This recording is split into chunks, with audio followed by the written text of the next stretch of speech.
The world was eating itself. That's what it looked like to Alara from the steps of her condemned watchtower.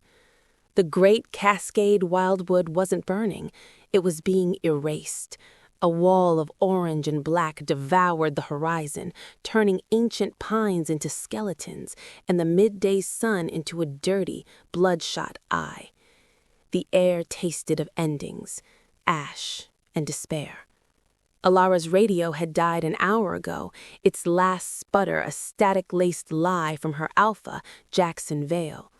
All non-essentials shelter in place. The main pack moves south. Do not attempt to follow. Non-essential. That was her official title in the Shadowfen pack, Omega. The weak one. The girl whose wolf was a whispered secret, a disappointment so profound it was never mentioned, only pitied. She should have been terrified. Instead, a cold, clear calm settled in her chest. This was always how it would end for her. Not in battle, not in glory, but alone, waiting for a fire her alpha had knowingly outrun. A sharp, pained yelp sliced through the inferno of the inferno. It came from the tree line, now a wall of flame only 20 yards from her crumbling porch. Alara's head snapped up. It wasn't the cry of a rabbit or a deer. It was a wolf. Against every instinct of self-preservation, she ran toward the sound, a damp cloth pressed to her mouth. The heat was a physical beast, slapping her, trying to peel her skin back. Through the shimmering haze, she saw it. A magnificent gray wolf, its flank a mess of charred fur and blistered flesh, was trapped under a fallen burning branch. Its golden eyes met hers, not with aggression, but with a profound, exhausted surrender. "No," Alara breathed, the words stolen by the smoke. "Not you too?" Memories flashed, unwanted and sharp. Her mother's voice, soft but unyielding. "Strength isn't about the size of your wolf, little storm. It's about the size of your heart when the world is cruel." Her mother, who had vanished into these very woods years ago, labeled a rogue, labeled a traitor. She didn't think. She grabbed the smoldering branch, her palms screaming in instant protest as the heat bit through her gloves. With a guttural cry, she heaved it aside. The wolf didn't move, just whined, a sound so full of pain it vibrated in Alara's own teeth. She was an Omega, small, weak, but she was all he had. She hooked her arms under his shoulders, her muscles screaming in protest at the weight. "Come on," she choked out, ash coating her tongue. "We don't die today." It took forever, an eternity of stumbling backward, her boots sliding in ash, her lungs burning like they were full of ground glass. She dragged the wolf over the threshold of the watchtower just as the flaming branch crashed down where his head had been. Inside, the air was only marginally better, thick with the scent of fear and burnt fur. Alara collapsed beside the wolf, coughing violently. She had a single canteen of water, a half-empty first aid kit from another decade, and a will that was fraying at the edges. She was gently dabbing a wet cloth on the wolf's burns when she heard it. Not one whimper, but a chorus, a symphony of agony. Her blood turned to ice. She crept to the grimy window, wiping a circle in the soot. Eyes.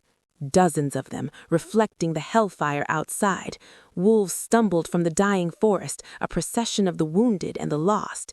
Some limped on 3 legs, others carried smaller juvenile wolves on their backs. Their pelts were singed, their eyes wide with a terror that went beyond animal instinct.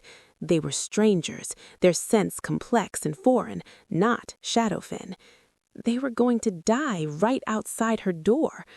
Alara looked at her tiny sanctuary, at the one wolf she'd barely saved, at her meager supplies. Then she looked at the desperate, glowing eyes in the smoke. Her mother's words echoed. "The size of your heart." A fierce, defiant spark ignited in her chest, burning brighter than the fire outside. "Fine," she whispered to the empty, suffocating air. She stood up, her blistered hands clenched into fists. She threw open the door, the heat and smoke rushing in like a tidal wave. The closest wolf, a tawny female with a deep gash across her shoulder, flinched back. Alara didn't hesitate. She walked straight into the apocalypse, grabbed the wolf, and started pulling, one by one. The world narrowed to a nightmare loop. Stumble into the smoke, find the eyes, grab, pull, collapse, breathe, do it again. Her hands became raw, then numb. Her back felt like it was breaking. Wolf after wolf after wolf. A massive black male with a torn ear, two shivering juveniles who nudged her hand with cold noses, a silvery female who licked her wrist once before passing out. She lost count. 10? 15? Her watchtower floor became a living tapestry of fur and panting breath. The air grew thick, precious. The small propane heater sputtered its last and died. Alara leaned against the wall, sliding down until she sat in a heap. She was so tired, so deeply, utterly tired. Through the window, she saw more shadows moving. How many were out there? This was impossible. She was going to die here, buried under a mountain of wolves she couldn't save. Just as the despair threatened to swallow her whole, she saw them. 3 shapes, larger than the others, impossibly larger. They moved through the curtain of smoke and flame, not with panic, but with a grim, synchronized purpose, like warriors retreating from a lost battlefield. Their fur was the color of a moonless night, untouched by the fire, and their eyes were a piercing, intelligent silver that saw straight through the chaos, straight to her. The last 3. Alara's exhausted heart gave a frantic, confusing thud. These weren't just survivors. They were something else, something that made the tiny, dormant wolf inside her sit up and take notice with a whimper of recognition. It didn't matter. They were dying. With the final dregs of her strength, Alara pushed herself upright. She waded through the sea of wolves she'd already saved and stood once more in the doorway. The 3 giants saw her. The one in the center, his gaze heavy with a regal exhaustion, locked onto hers. For a second, the roaring world fell silent. Then his front leg buckled. Alara lunged. She didn't think. She caught his massive head before it hit the ground, her arms wrapping around his neck. The moment her burned, bleeding skin touched his fur, a bolt of pure, white-hot energy shot up her arms. It wasn't pain. It was a shockwave of connection, a feeling of a door slamming open deep inside her soul she never knew was closed. Grunting with the effort, she dragged him inside. The other 2 followed, flanking her, their massive bodies brushing against her sides like living shields. She got the center wolf over the threshold and collapsed, her vision graying out. The last thing she felt was the cracking of bones, the wet, impossible sound of bodies reshaping in the crowded darkness. The last thing she heard was a deep male voice, rough with smoke and wonder, utter words that changed everything.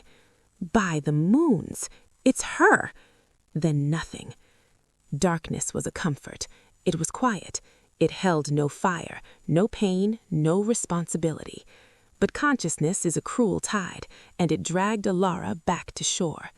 She woke to skin, warm, living skin pressed against her cheek, her arm, her legs. The smell of smoke was still there, layered now with the raw, coppery scent of blood and the earthy, wild smell of many wolves in one place. But underneath it all was something new, the clean, sharp scent of rainfall on pine. It was comforting. Her eyes fluttered open. She was on the floor of her watchtower, but she wasn't alone. The sea of fur was gone, replaced by a tangle of human bodies, naked, injured, and crammed into every available inch of space. The gray wolf she'd pulled first was a woman, perhaps in her 40s, with ash-streaked blonde hair and a weary, intelligent face. She sat propped against the wall, her legs drawn up, watching Alara with guarded, grateful eyes. All around, the other wolves had shifted. The juveniles were terrified teenagers huddling together. The massive black male was a man built like a fortress, his arms crossed over a chest crisscrossed with old scars, his jaw clenched. Everyone was here. Everyone was alive. And they were all looking at her. The blonde woman spoke first, her voice a raspy scrape. "You pulled us from the fire. It wasn't a question, it was an oath. Ilara tried to sit up. A wave of dizziness washed over her, and the burns on her palms shrieked in fresh agony. She looked down. Someone had wrapped them in clean strips of cloth she didn't own. You were there, she managed, her own voice a stranger's. We were scouts, the woman said, shifting slightly. A wince of pain crossed her features. From the Silverwood Covenant. We were on a border survey when the fire cut our retreat. I am Caitlin. Silverwood Covenant. The name hit Ilara like a physical blow. It was the most powerful alliance in the Northern Territories, a coalition of packs that stood for law and unity. Her own alpha, Jackson Vale, despised them, called them meddlers, thieves of tradition. You're a long way from Silverwood territory, Ilara whispered, her mind struggling to keep up. We were invited, Kaylin said carefully, her eyes never leaving Ilara's face. Alpha Vale requested a treaty renewal meeting. He was to host us 3 days ago. The meeting? Ilara remembered the buzz in the main compound before the evacuation, Jackson's forced joviality, the orders for every Omega to make themselves scarce. He hadn't wanted the Covenant's polished emissaries to see the cracks in his rule, the way he treated his lessers. The fire had other plans, the scarred man grunted. His voice was gravel and threat. Drove us into a dead-end valley, no comms, no backup, just flames, and you. He said the last word like it was a curse. Kaylin shot him a warning look. What Marcus means is that we owe you our lives. An Omega alone shouldn't have been able to do what you did. Her nostrils flared subtly, and her expression shifted, a dawning realization. You're Shadowfen, Jackson Vale's pack. Ilara's spine stiffened. I was, she corrected, the words tasting bitter. He left me here, said Omegas would slow the evacuation. A profound silence blanketed the cramped space. Even the juveniles stopped their quiet crying. Marcus's scowl deepened into something dark and furious. Kaylin's face cycled through disbelief, then a cold, hard anger. He left you, Kaylin repeated slowly, as if tasting the vile truth of it. Your own pack member. To burn. I'm Omega, Ilara said flatly, the old defense automatic. We're expendable. That is not pack law. Kaylin's voice crackled with sudden authority, her eyes flashing a brilliant lupine gold for a heartbeat. That is the cowardice of a tyrant. A loud crack split the air above them. Everyone flinched. A supporting beam near the window, weakened by the relentless heat, groaned in protest. The entire roof sagged visibly, dust and bits of charred wood raining down. We need to move, Marcus growled, already shifting his weight, his eyes calculating the failing structure. This tomb won't hold. Move where? Ilara pushed herself up, ignoring the scream of her body. The forest is ashes for miles. You want to lead 32 naked, injured people on a hike through that? Better than being crushed, Marcus shot back. A young girl with fiery red hair and an angry burn across her ribs began to sob in earnest. The sound was a knife in Ilara's heart. She looked at the crumbling roof, at the terrified faces, and at the dwindling jug of water that was their lifeline. Her fear solidified into a hard, clear resolve. She was tired of being helpless.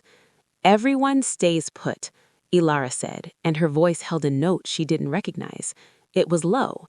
It was firm. It was final. You can't give us orders, Marcus snarled, taking a step toward her. Kaylin moved between them. She just saved your life, Marcus, so yes, she can. The standoff was broken by a weak cry from a corner. One of the juvenile boys, his face pale with hunger, was eyeing the single, dented can of beans on Ilara's shelf like it was a holy relic. Before Ilara could react, Marcus lunged, not at her, but at the boy. Touch that food, pup, and I'll break your hand, Marcus growled, his hand snapping out to grab the boy's wrist. Rank order. Betas eat first. Omegas and pups get what's left. A red haze descended over Ilara's vision. A lifetime of being last, of being less, of taking scraps with a bowed head, ignited into a pure, volcanic rage. She crossed the space in 2 strides. Her own hand, bandaged and aching, closed around Marcus's thick wrist. "Let him go." Her voice was a whisper, but it cracked through the room like thunder. Marcus tried to shake her off, but her grip, fueled by a strength she didn't know she possessed, held firm. She twisted, using leverage against his brute force. His elbow hyperextended with a sickening pop, and he gasped in shock and pain. We do not hurt children here, and we do not decide who lives based on who has the sharpest teeth. You want to be that kind of wolf? The door is right there. Walk into the fire. Shock painted every face in the room, and Omega had physically challenged a Beta and won. Marcus's face contorted with rage, his wolf flashing in his eyes. For a terrifying second, Ilara thought he would shift. Then Kaelin spoke again. "Stand down, Marcus. She's right." The fight drained out of him, replaced with a seething, humiliated resentment. He jerked his arm back and retreated to his corner, but his glare promised this wasn't over. Ilara turned to the trembling boy. "What's your name?" "Liam," he stammered. She walked to the shelf, took the can of beans, and using her last pocket knife, pried it open. She divided its contents into 32 minuscule portions on a piece of clean cloth. She handed the first portion to Liam. "Here, we share, all of us."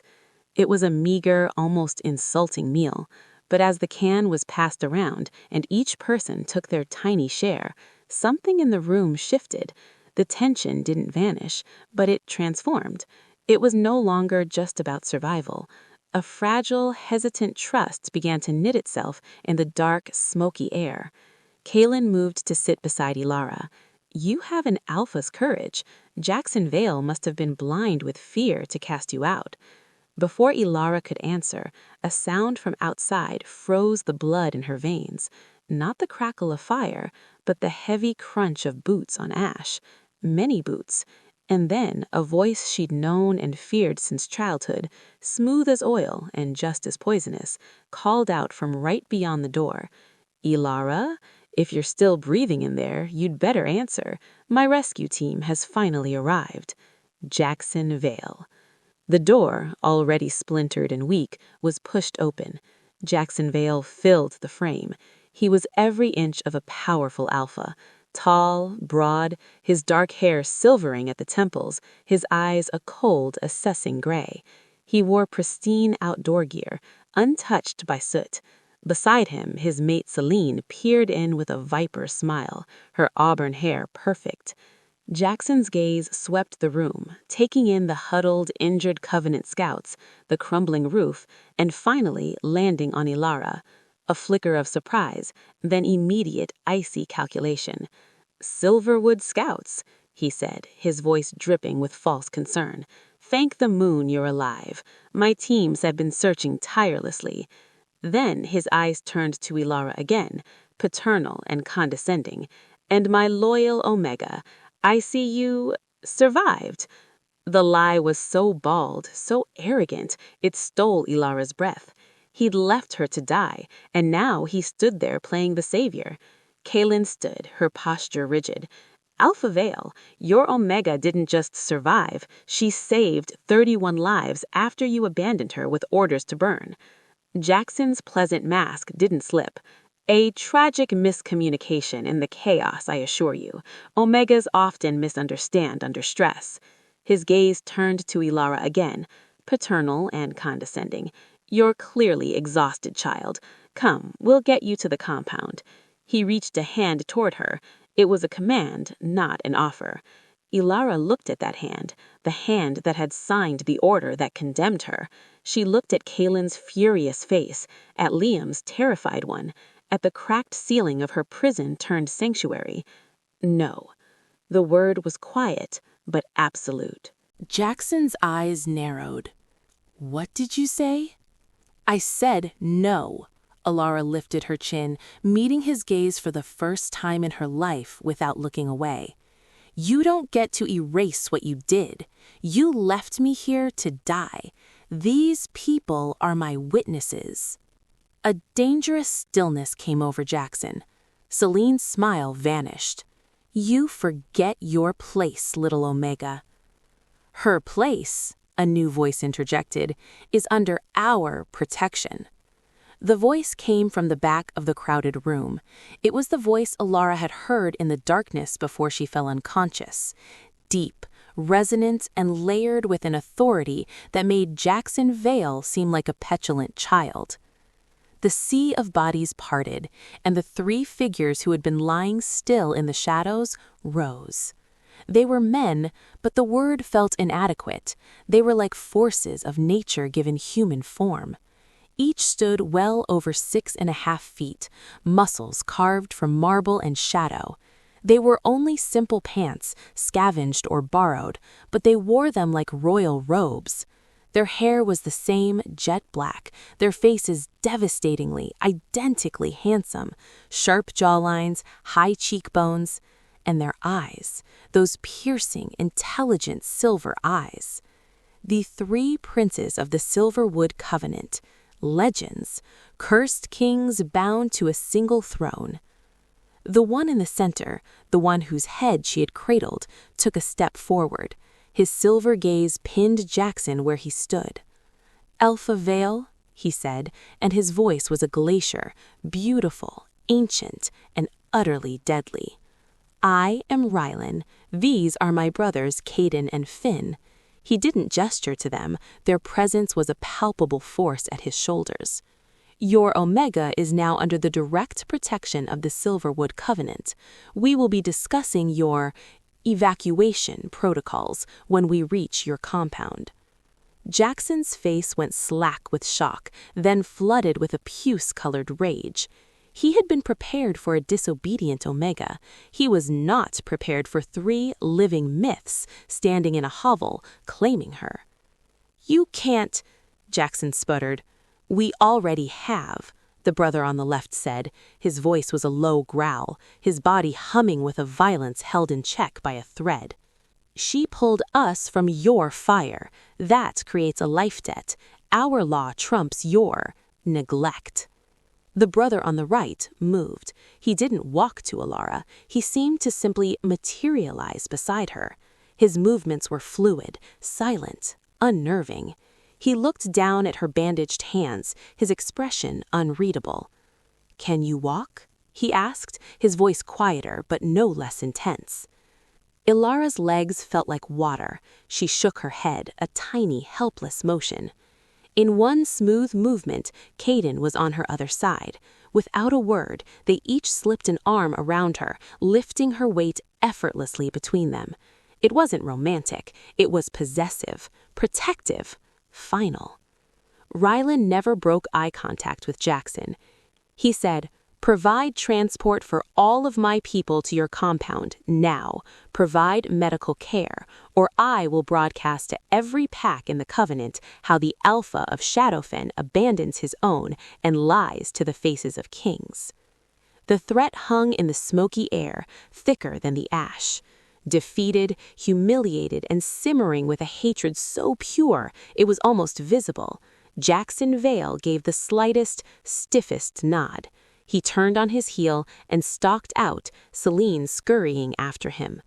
As Caden and Finn carried Alara out of the watchtower into the gray, ruined daylight, Alara looked back one last time at the place of her exile, at the 31 faces watching her go, their expressions a mix of awe and newfound hope. Kaelin met her eyes and gave a firm, respectful nod. Ilara turned her face forward, toward the unknown. She was being carried by strangers, claimed by princes, heading into the den of the wolf who wanted her dead. But for the first time in her life, she was not alone. And as the cool air hit her face, the silver-eyed prince named Rylan walked ahead, clearing her path, and she heard him utter words, so quiet only a wolf could catch them, meant for his brothers alone. The storm has arrived, and she has no idea what she's awakened. The ride to the Shadowfen compound was a journey through a ghost world. Alara sat wedged between Caden and Finn in the back of a rugged pack utility vehicle, the landscape scrolling past like a grim charcoal sketch. Trees stood as blackened sentinels, their branches clawing at a smoke-stained sky.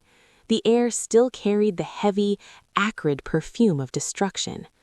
Every bump in the ash-choked road sent a fresh jolt of pain through her body. Her hands throbbed beneath their bandages, a constant, pulsing reminder of the fire's bite. Yet a strange warmth radiated from where her shoulders pressed against the two princes.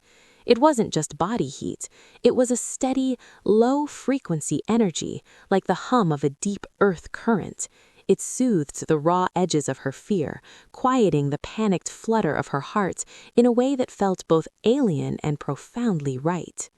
She dared to glance at Caden. His profile was stern, etched with a kind of permanent readiness, his gaze constantly scanning the ruined forest, as if expecting an ambush from the shadows. Then she at Finn. His eyes were closed, but she knew he wasn't sleeping. His awareness was a palpable thing, a net cast wide, feeling for threats she couldn't begin to comprehend. In the front passenger seat, Rylan was a statue of controlled tension. He hadn't spoken since issuing his commands to Jackson's driver. His silver eyes watched the road ahead, but Ilara sensed his focus was inward, strategizing, planning moves on a board only he could see. The silence was thick, layered with unspoken questions. Finally, Ilara found her voice, though it came out a raspy whisper. "Why?" Finn's eyes opened. They weren't silver like his brother's. In this light, they were stormy gray, sharp and discerning.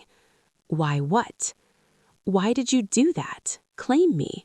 She kept her voice low, meant only for the two beside her. "You're princes. I'm nothing from a pack that's now your enemy. It doesn't make sense. It's a political disaster." Caden let out a short, humorless breath that wasn't quite a laugh. "Politics," he grunted, as if the word tasted foul. "We're neck-deep in political disasters. One more won't sink us." "It's not just politics," Finn corrected, his voice softer. He turned his head slightly to look at her. "You felt it in the watchtower when you touched Rylan."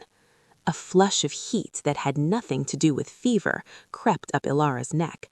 The electric shock of connection, the door slamming open in her soul. "I felt something static, adrenaline." That was no static. That was a bond recognizing its other half. Our bond, the triad bond. Ilara's breath hitched. "The what?" "A curse, some call it," Finn explained, his gaze analytical, as if dissecting her reaction. 3 brothers bound to a single throne, unable to lead alone, unable to be apart, a magical leash left by our father. But leashes can be tempered, extended, if the bond finds an anchor, a true mate. The words hung in the close confines of the truck, immense and impossible. True mate. The stuff of old tales whispered by firesides, a connection so profound that it transcended rank, power, even common sense. And they were saying she was theirs. You're mistaken," Ilara stammered, shaking her head, which made the world swim. "My wolf it's not like that. It's small. It's weak. A true mate bond is for alphas, for legends." Rylan finally turned his head, just enough to catch her eye in the rearview mirror. His silver gaze was piercing. "You pulled 32 wolves, including 3 cursed princes from an inferno with your bare hands.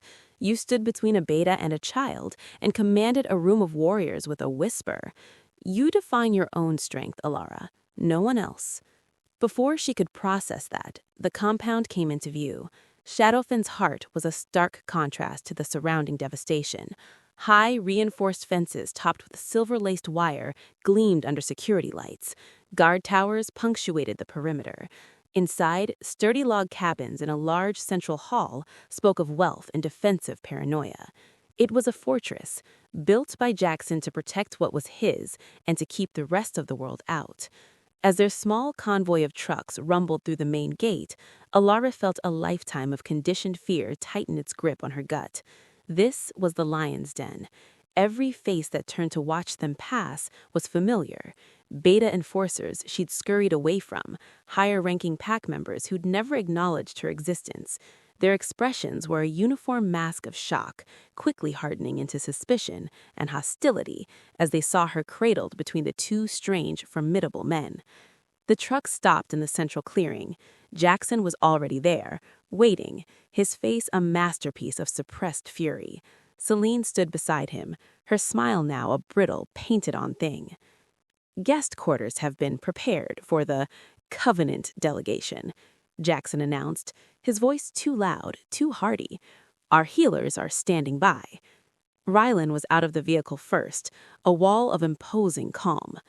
"Our injured scouts take priority. Your healers will treat them under the supervision of our own." It wasn't a request. Jackson's jaw twitched. Of course. Caden and Finn helped Alara out. Her legs buckled immediately, but they held her firm.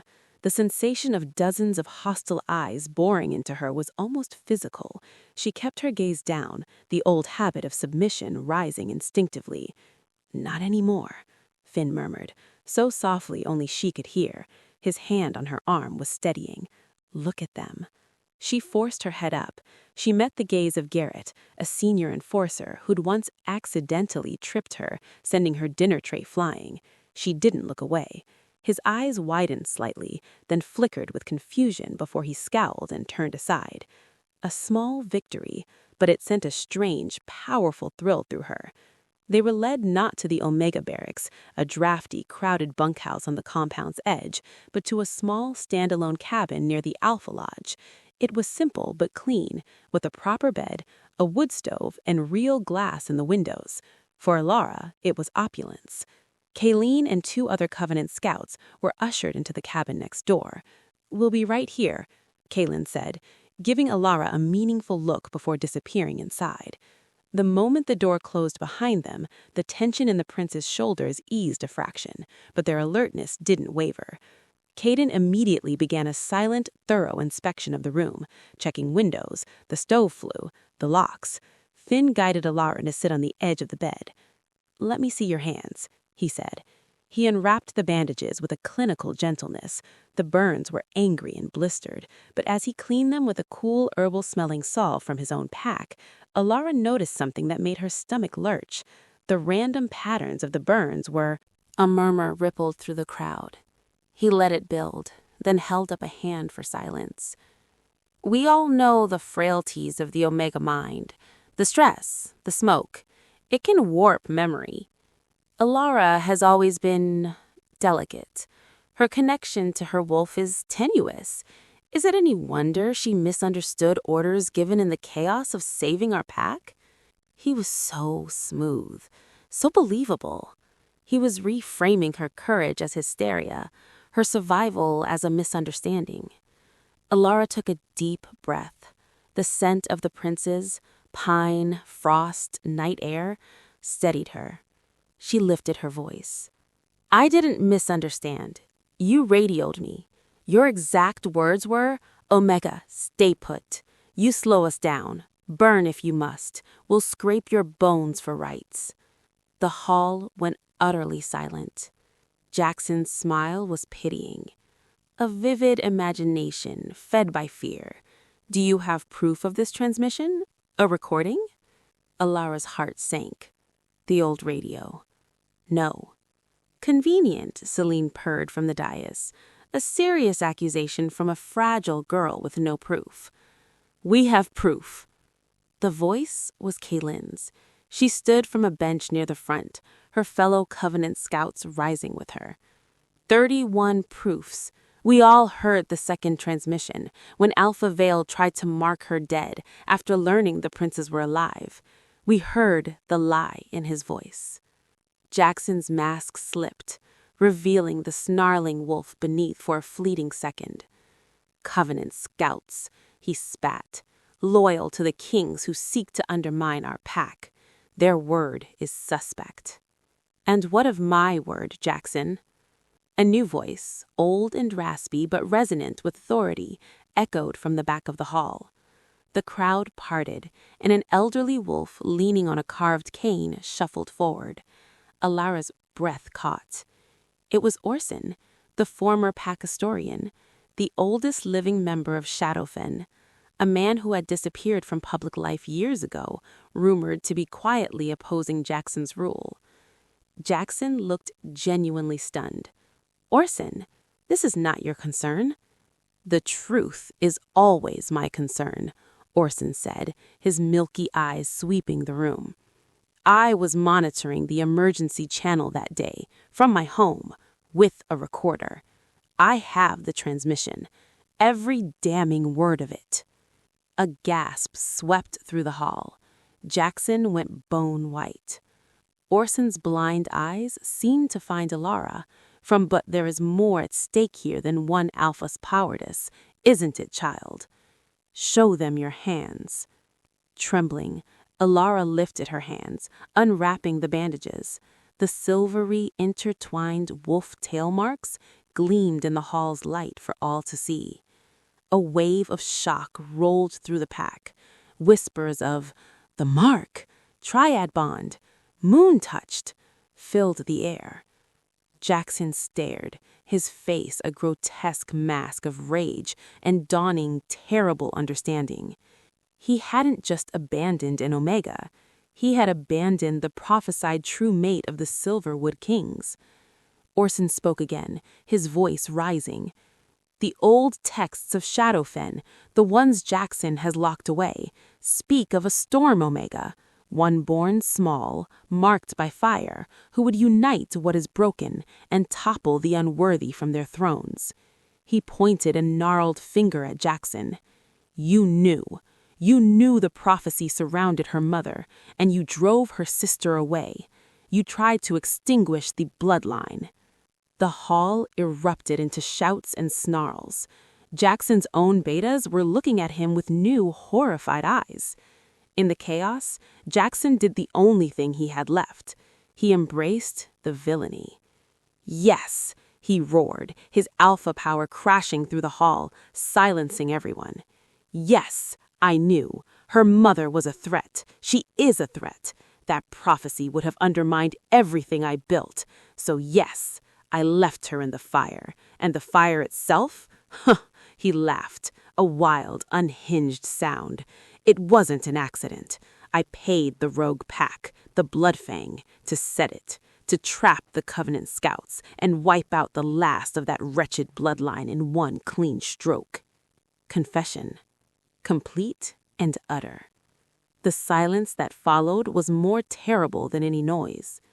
Ryland stepped forward, his voice cutting through the stillness like a blade of ice. Jackson Vale, by the laws of the Silverwood Covenant and the ancient codes of pack justice, you are under arrest for conspiracy, attempted murder of allied emissaries, and tyranny against your own pack. The sentence is forfeiture of your alpha title and imprisonment. But as the Covenant enforcers moved forward, Jackson's eyes found Alaris through the crowd. His voice dropped to a venomous whisper only a wolf could hear, but she heard it perfectly, slithering into her mind. You think you've won, little storm. I have allies who hate the Covenant more than you can imagine. The Bloodfang were just hired knives. The real power? They're coming, and they will paint this forest with the blood of your precious princes. Then the enforcers clasped silver cuffs on his wrists, and he was dragged, shouting curses, from the hall. It was over. She had won. But as the pack stared at her, leaderless, terrified, and as the triumphant roar of the Covenant scouts filled the air, Alara felt no joy, only the cold, certain dread of Jackson's final threat settling into her bones. The tyrant was dethroned, but the war, it seemed, was just beginning. Victory, Alara discovered, was not a clean, bright thing. It was heavy, complicated, and smelled like old wood smoke and fear. The pack hall slowly emptied, the stunned silence giving way to a low, anxious hum. Wolves filed past her, their eyes no longer filled with contempt, but with something worse: uncertainty, awe, and a deep, unsettling fear. They saw the silver marks on her palms. They heard the prophecy. They had watched their alpha fall. Their world had cracked open, and she was the quake that did it. The princes formed a tight, protective circle around her as the last of the crowd dispersed. Ryland's hand came to rest on the small of her back, a solid, grounding pressure. "You need to sit," he said, his voice stripped of its glacial command, revealing a layer of simple concern. But before they could move, Orson, the old historian, shuffled over, his clouded eyes seeming to see straight through her. "The storm has broken the dam, child," Orson rasped. "Now you must decide. Will you let the floodwaters rage uncontrolled, or will you channel them?" "I don't understand," Alara whispered, her voice raw. "Shadowfen has no alpha," Orson said plainly. "Jackson's betas are loyal to strength, not righteousness. Some will scramble for power. Others will flee to neighboring packs, causing instability. Without a firm hand, this territory will descend into chaos within days. Rogue wolves, opportunists, and Jackson's mentioned allies will pick the carcass clean." The responsibility of it crashed down on her. She didn't want to be alpha. She just wanted to live, to not be burned alive. "We cannot impose a ruler from the Covenant," Finn said quietly, his analytical mind already working. "It would be seen as an invasion, confirming every fear Jackson planted." "Then who?" Caden growled, scanning the hall's exits as if expecting a new threat to burst through. "One of his sniveling lieutenants? That would just put a softer-spoken version of Jackson on the throne." Orson's milky eyes turned toward Alara. The pack is in shock. They have just witnessed a miracle and an execution. They saw an Omega, marked by moon-touched princes, speak truth to power and shatter it. Right now, they don't need a traditional alpha. They need a symbol, a bridge. Understanding dawned on Ryland's face. "You." "No," Alara breathed, taking a step back. Can't. I'm not that." "You are exactly that," Finn countered. "You are of Shadowfen blood, yet under Covenant protection. You carry the Triad mark, a sign of immense, ancient magic. You saved their lives, not just the scouts, but the pack's honor by exposing Jackson. They may not understand you, but they cannot deny what they saw." Kaelin approached, her expression grimly approving. "Orson is right. In interim leadership, you as the voice of Shadowfen, with the Covenant princes as your advisors and guarantors of safety. It is the only way to prevent a bloody power struggle and secure the border from whatever Jackson has stirred up." Alara felt the walls closing in, from the fire to the watchtower to the claim to the trial, and now this, being pushed onto a throne she never wanted.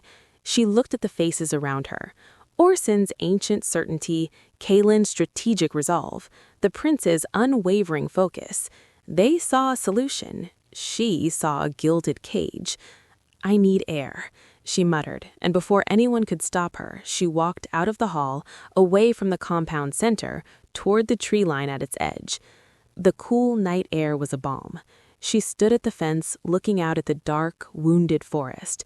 The scent of char was fainter here, mingling with the crisp promise of coming autumn. She didn't hear him approach, but she felt him, a presence like a calm, deep river. "It's a lot to ask of someone who just wanted to survive the week," Ryland said, coming to stand beside her, not too close, but present. "It's impossible," Alara replied, the words choked. "They hate me. They fear me. Leading them? It's a joke." Fear is not the opposite of loyalty. It can be its beginning. Respect is earned in moments of crisis. You have earned more than you know. He finally looked at her, his silver eyes capturing the faint starlight. You do not have to do this alone. The bond, it is not a chain, it is a foundation. We are your foundation. Cain's strength, Finn's mind, my resolve. They're yours to lean on. That is what it means. The concept was so foreign it stole her breath. To not be alone. To have not just allies, but pillars. What if I fail? The question was a child's whisper, the deepest fear of the girl who had always been told she was nothing. Ryland's hand lifted, hesitated, then gently brushed a strand of hair from her ash-smudged cheek. The contact sent the now familiar current of connection humming through her, but softer, warmer. Then we fail together, and we get back up together. That is also what it means. From behind them, a twig snapped. Kalen emerged from the shadows, his expression serious. We have a problem. One of Jackson's lieutenants, a beta named Torin, has left the compound. They went east, toward the mountains. The Bloodfang territory, Finn said, materializing as if from the darkness itself. He's running to Jackson's hired knives to deliver news of what happened here. The reprieve was over. The first ripple of the coming war had reached shore.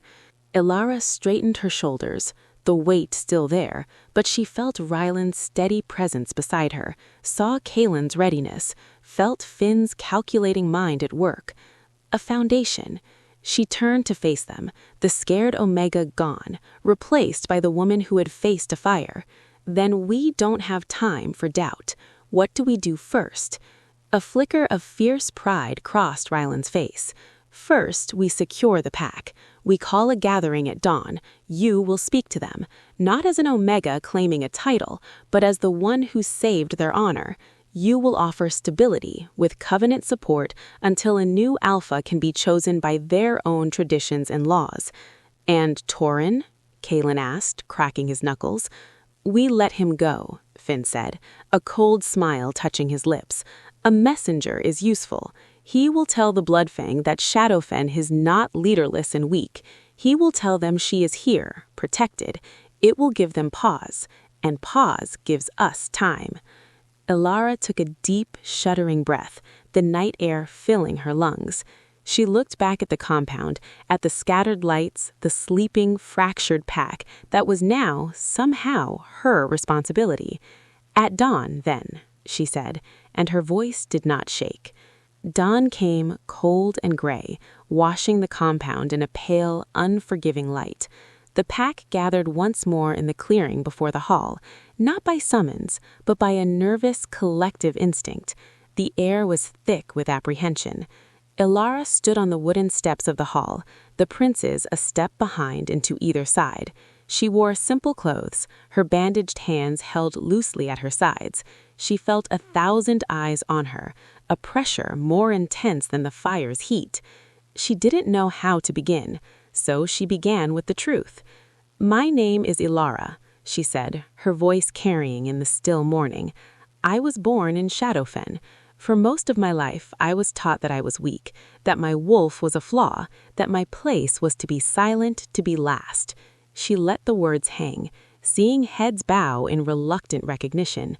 Jackson reinforced that lie because the truth terrified him. The truth is that strength has many forms.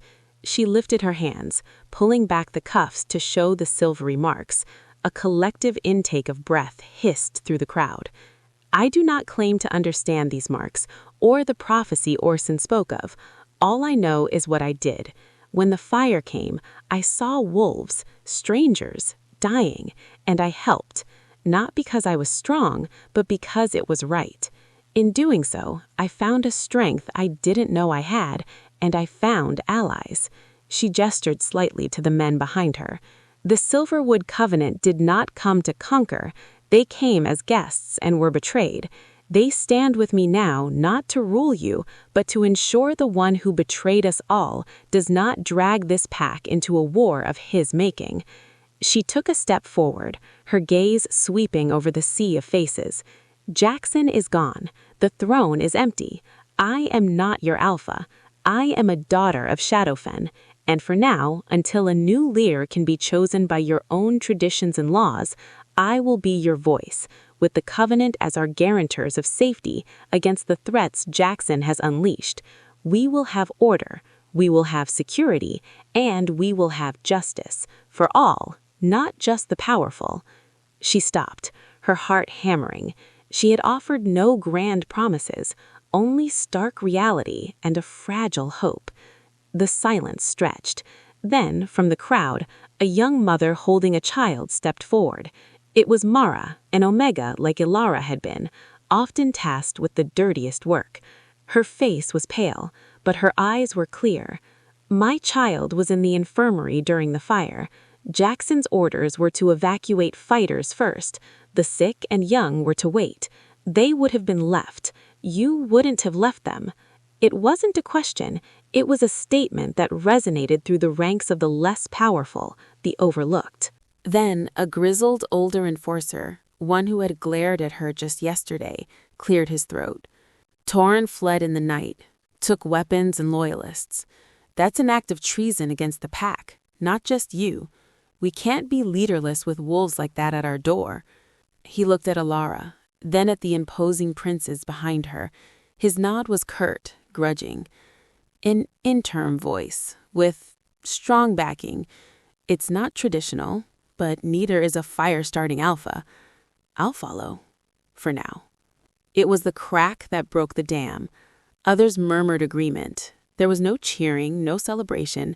It was a grim, practical acceptance, a choice for survival over chaos. The first test came before noon. A scout from the perimeter guard, a young wolf with wide eyes, came running. "Riders, from the east, a dozen, maybe more, flying no pack banner, heavily armed." The Bloodfang. Torrin's message had been delivered, and they hadn't paused at all. Caden was in motion instantly, barking orders to the Shadowfen enforcers who were now looking to him for direction. Finn was at Ilara's side, his voice low and rapid. "They're testing. They want to see if we're disorganized, if we'll break. You must be seen. You must be calm." Ryland stood before her. "This is the weight. Can you bear it?" Ilara looked toward the eastern gate, where dust was now visible. Fear was a cold serpent in her belly, but beneath it was a new steady pulse. The bond, their strength, a quiet hum in her blood. She was not just Ilara the Omega anymore. "Yes," she said. She walked to the gate, the princes flanking her, a contingent of Shadowfen and Covenant warriors falling in behind. She climbed the steps to the watch platform overlooking the gate. Below, on the scarred earth, a band of rough-looking riders reined in. Their leader was a massive man with a shaved head and a scar that pulled his lip into a permanent sneer. His eyes, a muddy brown, scanned the defenses and landed on Ilara. His sneer deepened. "Well, well," he called up, his voice a gravelly taunt. "Heard the pup pack got a new bitch leading them, and she brought some fancy guards from the south. Cute." Caden growled, a sound that promised violence. Ilara put a hand on his arm, stilling him. She leaned on the wooden rail, projecting a calm she didn't entirely feel. "You are on Shadowfen land, under the protection of the Silverwood Covenant. State your business or turn back." The Bloodfang leader laughed. "Protection? We're the Bloodfang, girl. We don't recognize Southern treaties. We had a business arrangement with your previous alpha. We're here to settle accounts." "Jackson Vale is no longer alpha. His agreements are void. His debts are his own. You have no business here." The Bloodfang leader's humor vanished. "You think a few pretty boys and a mark on your hand changes anything? This territory is weak, ripe. We're just the first. You can't hold it." It was a bluff, but a dangerous one. A show of weakness now would be an invitation to every predator in the region. Ilara straightened. The bond flared within her, a surge of collective will. It wasn't her power, but it flowed through her, steadying her voice, lending her words an authority that came from 3 ancient souls. "Look around you," she commanded, and her voice carried a new resonant depth that made the Bloodfang horses shift nervously. Shadowfen stands united, and it stands with the Covenant.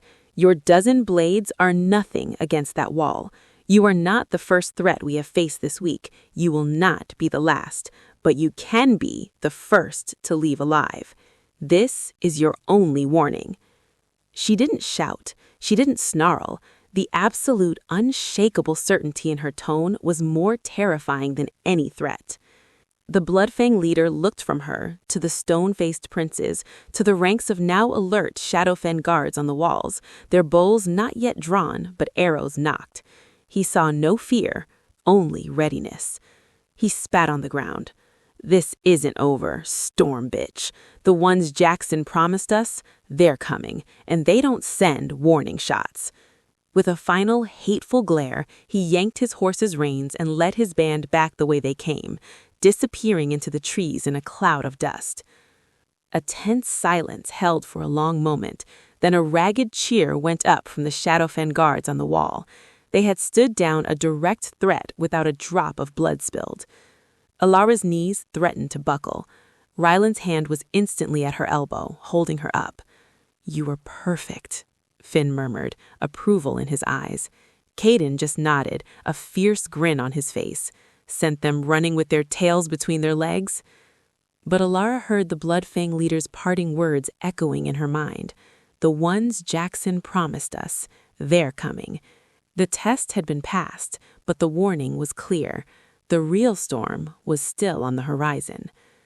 In the days that followed, Alara learned that ruling, even temporarily, was less about grand decrees and more about 1,000 small decisions. It was listening to disputes over hunting grounds now scarred by fire. It was approving the rotation of guards, feeling the weight of each name she assigned to the dangerous night watch.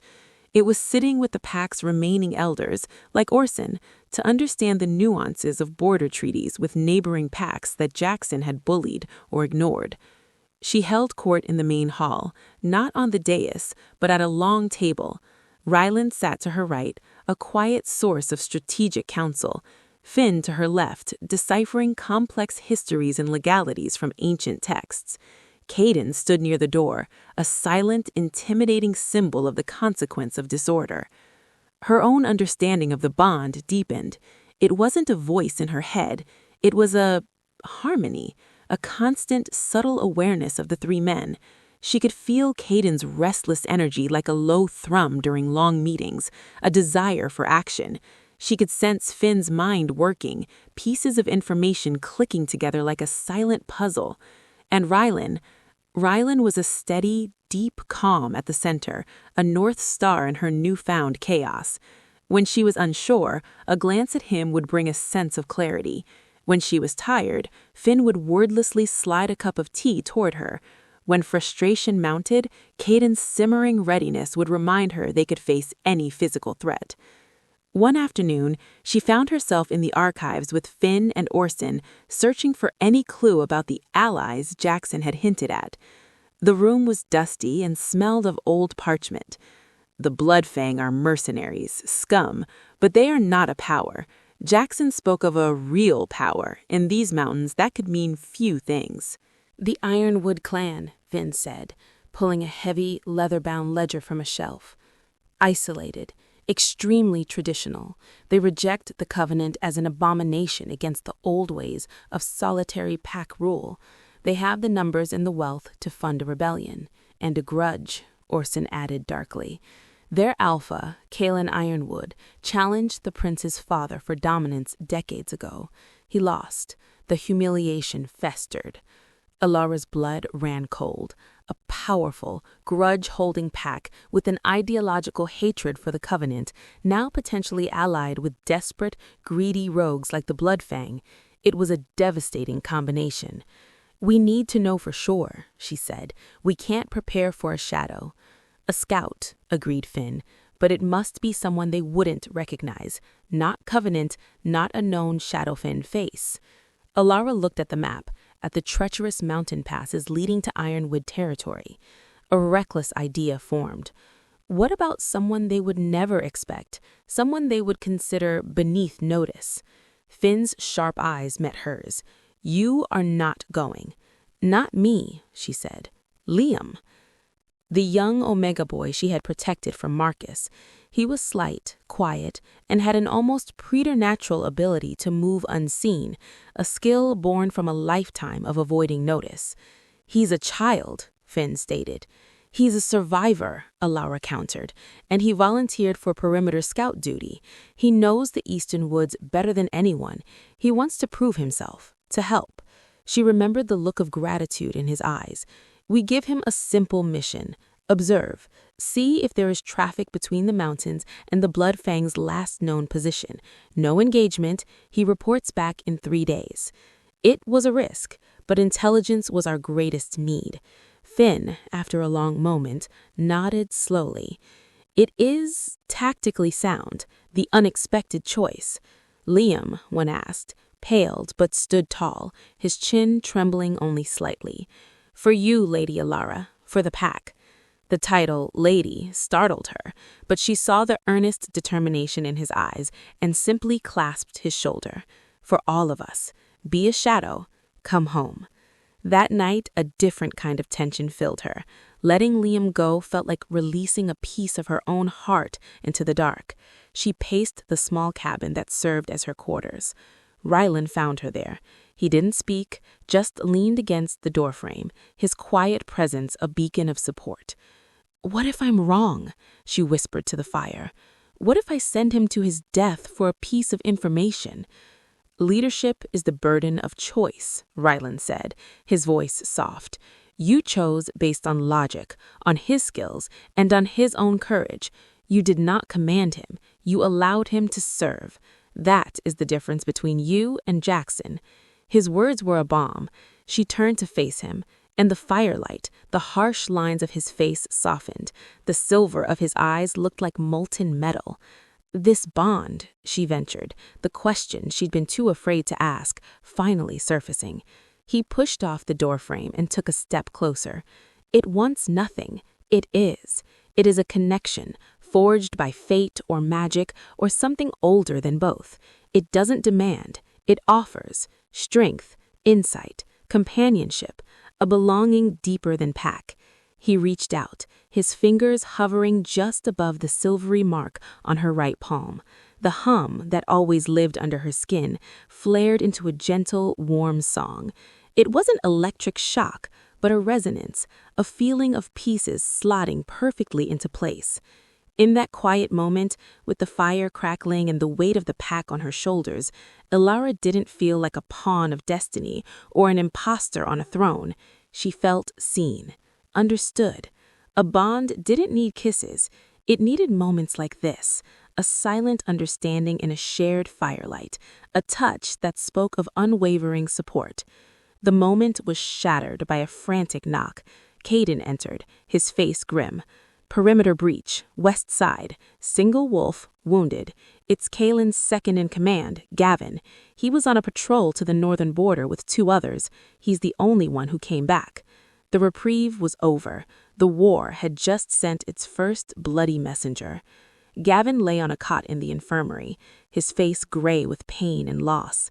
A deep, ugly gash ran from his collarbone to his ribs, clumsily stitched. His breath came in ragged pants. Kalen was already there, her face a mask of controlled fury. Alara and the princes entered, the scent of blood and fear thick in the air. "Report," Rylan commanded, his voice brooking no delay. Gavin's eyes fluttered open. "Ambush. 2 miles north of the burnt ridge. Not Bloodfang. Different." He coughed, a wet, painful sound. Their fur, in the twilight, it had a gray, metallic sheen, like old iron. They were waiting, knew our route. Arlen and Tessa, they didn't stand a chance. I only got away because Tessa, He couldn't finish. He didn't need to. "Ironwood," Caden spat, the word a curse. "They're here, not just funding, they're on our soil." Finn's mind was racing. Alara could feel it. A probing attack, testing our northern defenses, our response time. They wanted prisoners or corpses to parade. Gavin's escape was unexpected. Alara's stomach churned. 2 Covenant scouts dead because of a war Jackson had sold them into. She moved to Gavin's side, ignoring the healer's protest. She placed her unmarked hand on his uninjured shoulder. You fought for your packmates. You brought us the truth. Rest now. We will honor them. Gavin's eyes, full of pain and guilt, met hers. He gave a weak, grateful nod before his eyes closed again.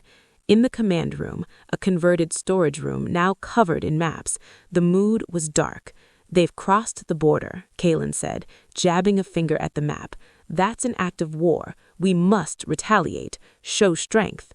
A direct strike into mountainous territory we don't know, against a clan famous for defensive positions? Finn countered. That's what they want, to draw our forces out, away from Shadowfen, leaving it vulnerable for the Bloodfang to sack. So we sit and wait for them to pick us off piece by piece? Caden growled. No, Rylan said, his voice cutting through the argument. He looked at Alara. We have been reacting. It is time to act, but not with brute force. We use the weapon they least expect. All eyes turned to him. Information is a weapon, he continued. We now know the Ironwood clan is actively involved. Liam's mission may confirm their coordination with the Bloodfang. We use that. We do not attack their army. We shatter their alliance. How? Alara asked, the strategic mind she was developing keenly focused. The Bloodfang are mercenaries. Their loyalty is to gold and spoils. Finn picked up the thread, understanding dawning. If we believe the Ironwood plan is failing, or that a better deal lies elsewhere, we turn them, Alara finished, a dangerous idea taking shape. We offer the Bloodfang a pardon and the rights to certain disputed eastern territories we don't use in exchange for turning on the Ironwood.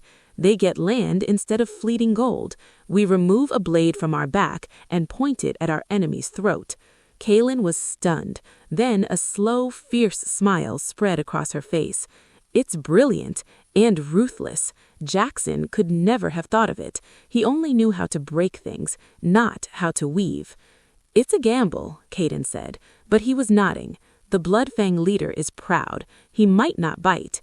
Then we make the offer he cannot refuse, Rylan said, and we deliver it not with a diplomat, but with a show of force that makes refusal suicide. The plan was set. They would muster a contingent of the fiercest Shadowfen and Covenant fighters. They would march to the edge of Bloodfang Claim's territory, not to attack, but to parley from a position of undeniable strength. Alara would lead the delegation, her presence marked by the Triad, a symbol of the new united power. It was dangerous. She would be exposed. I have to go, she said, preempting their objections. They called me a bitch behind walls. I need them to see the Storm Omega is not afraid to stand on the field, that this new alliance has teeth and a brain. The princes exchanged a long, silent look. A conversation passed between them in the space of a heartbeat. Then we stand with you, Rylan said, the finality in his tone leaving no room for debate. As your foundation, as your shield, as your pack. 2 days later, under a cold, overcast sky, Alara stood at the head of a column of 50 warriors at the rocky pass that marked the edge of civilized territory. Before them lay the wild, harsh badlands the Bloodfang called home. She wore no armor, just her simple clothes, her marked hands visible. Rylan, Caden, and Finn stood beside her, not behind, a statement of equality, of unity. From the jagged rocks ahead, the Bloodfang emerged, twice their number, looking wild and brutal. Their leader rode forward, his sneer back in place. Come to die on better ground, storm bitch. Alara didn't flinch. She took a step forward alone. The gasp from both sides was audible.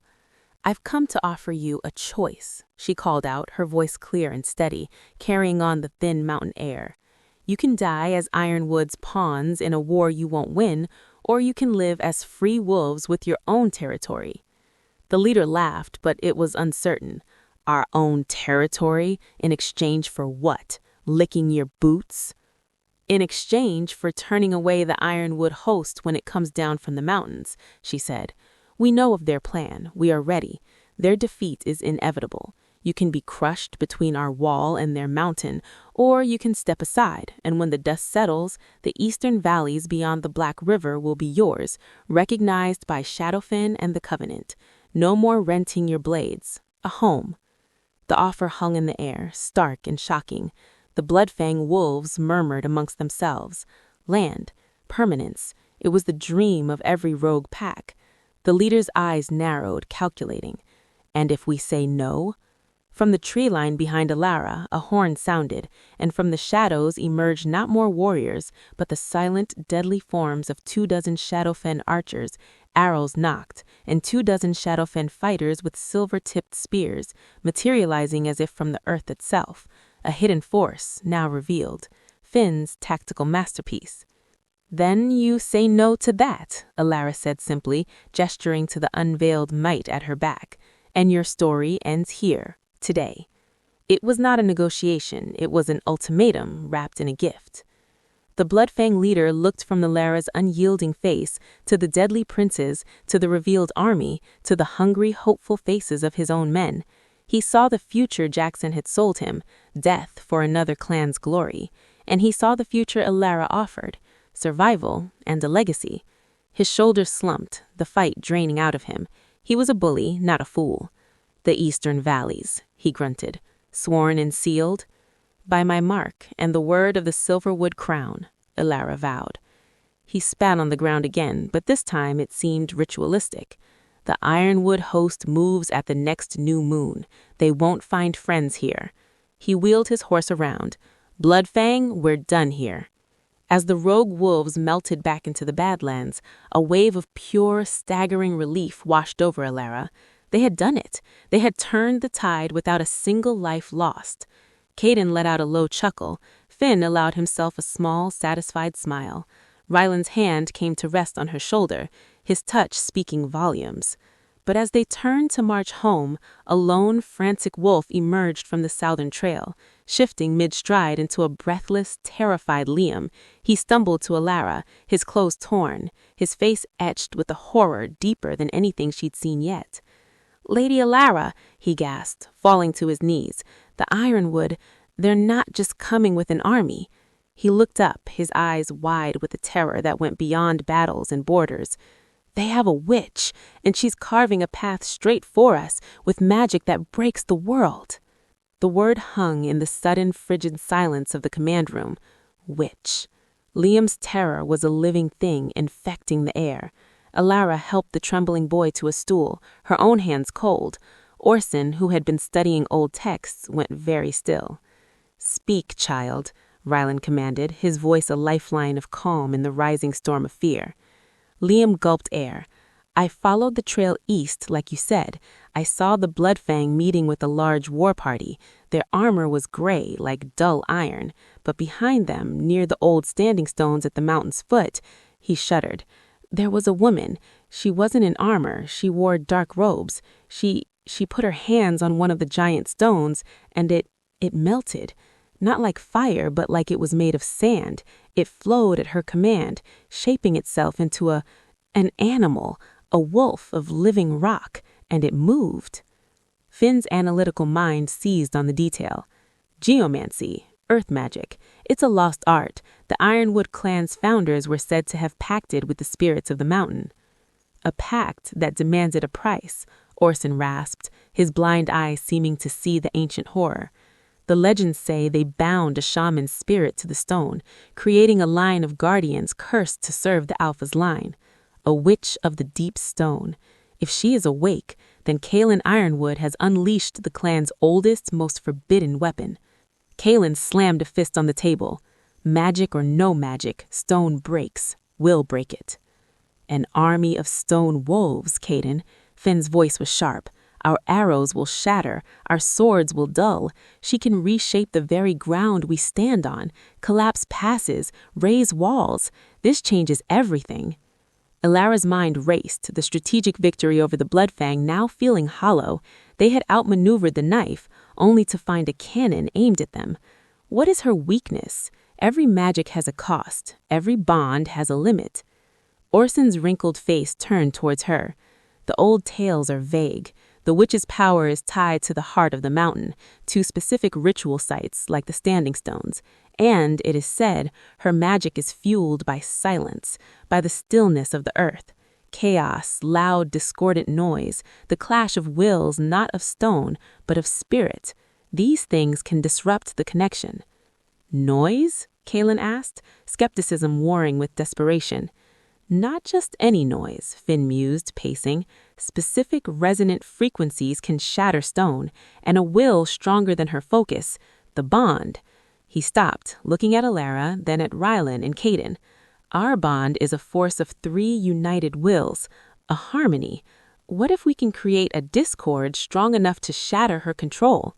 Rylan's silver eyes gleamed. A direct confrontation is suicide. We must draw her out, make her expend her power away from her source, and then strike at the moment of her connection, not at the stone creations. A plan, fragile and desperate, began to form. They would not meet the Ironwood army head-on. They would draw them into a trap, a place of their choosing, where the terrain could be used against the witch's strength. The burnt ridge north of the compound, where the fire had left the earth unstable, littered with the debris of shattered trees and loose shale, a place of chaos already. We need to prepare, Alara said, the weight of command settling not as a burden, but as a purpose. We need every wolf who can hold a spear, not to form a shield wall, but to make noise, drums, horns, shouts, a cacophony to shake the earth. And we need a small team, the strongest willed, to get close to the witch when she's focused on her magic. The triad, Kaelin stated. It wasn't a suggestion. And me, Alara said. No, all 3 said in unison, a rare moment of perfect protective harmony. Yes, she countered, her own will rising to meet theirs. You said the bond is my foundation. It flows through me. My will is part of that harmony. And I am the one she will least expect, the weak Omega. If her focus is on you 3, on the mighty princes, I might be able to get close enough.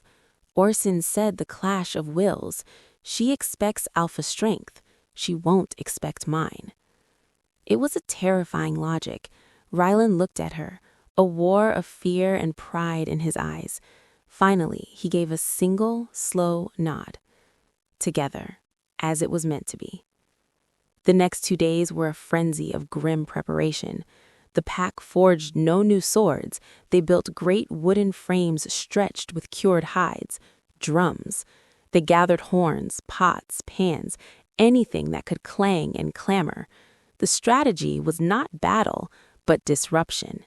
Liam, recovered from his fear, proved invaluable, mapping the unstable areas of the burnt ridge with a scout's precision. Alara spent hours with the princes, not training in combat, but in something more intimate. She practiced focusing her will, feeling for the unique frequency of their bond, learning to harmonize with it, and, at Finn's direction, to deliberately create a resonant discord within their unity. A painful, jarring sensation that made her headache, but which Finn theorized could be a weapon. The night before the new moon, Alara stood on the wall, looking north. The bond hummed within her, a trio of presences at her back, even though they were in the hall below. She felt Rylan's resolute planning, Caden's eager tension, Finn's meticulous final checks, and she felt her own contribution, not brute force, but a resilient, stubborn light, a will to protect. A shadow joined her, Kaelin. The Shadowfen forces are ready to fight for you, Alara, not because of a mark or a prophecy, because you see us, you value us. That is a rare thing. The words touched a deep, lonely place in Alara's soul. She had spent a lifetime being unseen. Now she was seen, and it was her greatest strength. Dawn came, gray and cold. The Shadowfen and Covenant forces were not arrayed in battle lines on the ridge. They were hidden in the gullies and behind the blackened husks of trees, their noisemakers ready. At the center of the planned field of conflict stood Rylan, Caden, and Finn, a defiant, unmoving triangle, bait for the witch. The ground began to tremble. not with the march of feet, but with a deeper, groaning shudder. Over the ridge came the Ironwood host, disciplined and silent, and before them, walking with an unnatural, gliding grace, was the witch. She was tall, her hair the color of slate, her skin pale as quartz, her eyes were voids of darkest gray. In her hands she held a jagged, uncut crystal that pulsed with a dull inner light. She saw the three princes and a cold smile touched her lips. "The cursed kings," her voice echoed, not loud, but carrying as if the earth itself spoke. "You stand on broken ground. You will become part of it." She raised her crystal. The earth around her erupted. Boulders tore themselves free from the ridge. Shale flowed like water, coalescing into four massive, lumbering stone wolves. They charged, their steps cracking the ground. Ryland didn't flinch. He lifted a horn to his lips and blew a single pure, resonant note. It was the signal. Chaos erupted. From every hiding place, a wall of sound exploded. Drums thundered, a relentless, disorienting beat. Horns blared a dissonant shriek. Wolves howled and shouted, banging swords on shields. The very air vibrated with the overwhelming, senseless noise. The stone wolves faltered. Their forms shimmered, grains of rock dust shaking loose. The witch staggered, a flicker of pain crossing her stony face. The connection between her and her creations was being assaulted by the violent sonic storm. "Now!" Caden roared. He, Ryland, and Finn didn't charge the stone creatures. They charged her, sprinting across the shaking ground, their bond of visible force, a shimmering aura of united will around them. The witch screamed in fury. She thrust her crystal towards them. The ground at their feet erupted, spikes of rock shooting up. But the princes moved as one, flowing around the obstacles, their bond allowing them to anticipate and react in flawless unison. Alara, from her hidden position behind a scorched boulder, watched, her heart in her throat. This was the plan. They would engage her will directly, a battle of spirit and magic, while the cacophony weakened her. But the witch was powerful. She repelled their first psychic assault, a wave of crushing pressure that made even Caden grunt. She began reforming the stone wolves, making them smaller, faster, more agile, sending them to harry the princes, to break their focus. Alara saw it. The princes were holding, but they were being worn down. The witch's attention was fully on them, on the magnificent, powerful threat, just as Alara had predicted. She took a deep breath, centering herself. She reached for the bond, not to harmonize, but to feel its edges, to find her own unique thread within it, the thread of mercy, of resilience, of quiet, unbreaking will. She wrapped that will around herself like a cloak and moved. She was not a warrior. She did not run with lethal grace. She stumbled over the uneven ground, using the cover of noise and chaos, a small, insignificant figure scuttling across the battlefield. A stone wolf turned its head, but its programming was to attack the strong alpha signatures, not the faint, flickering light that was Alara. She got within 20 feet of the witch.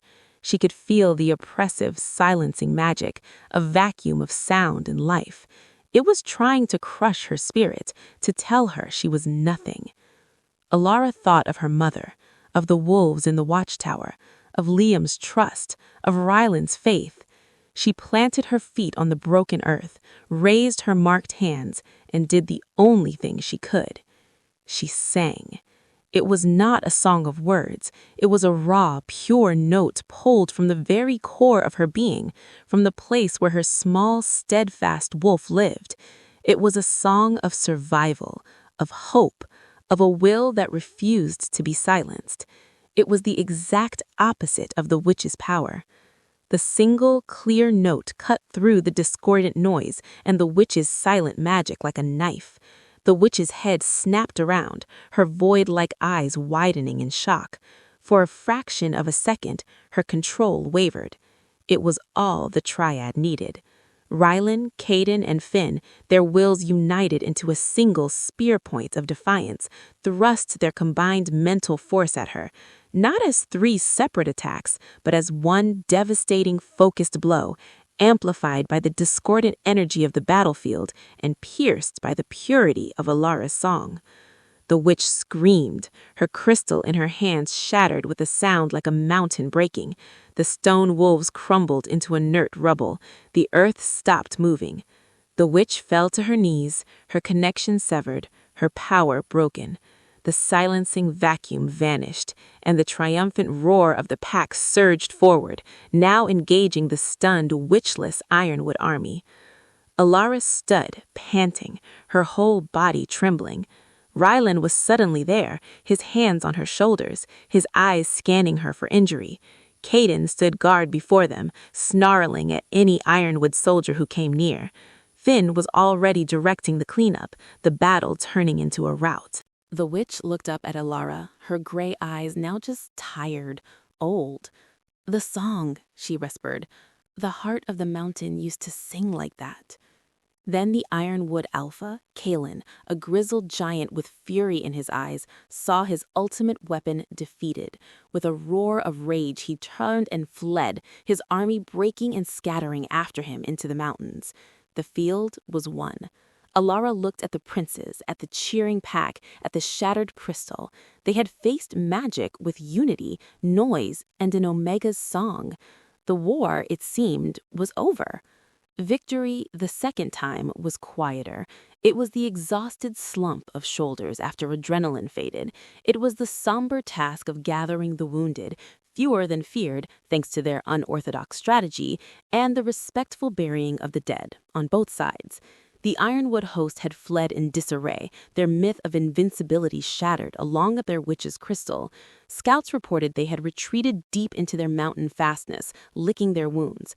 The threat of immediate invasion was gone. In the days that followed, a fragile peace settled over Shadowfen. The pack looked at Alara with something beyond awe or respect now. It was devotion. She had not just led them, she had saved them with a courage that defied all their understanding of strength. The prince's presence became less that of foreign guarantors and more of integrated pillars.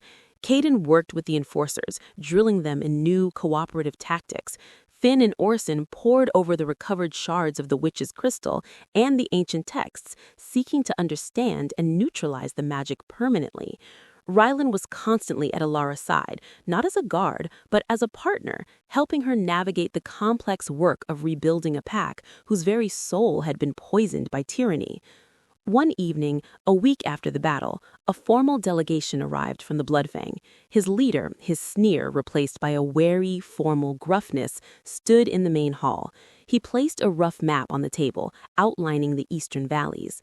"As agreed," he said, his eyes flicking to Alara's marked hands. "We held the line. No ironwood passed through our lands."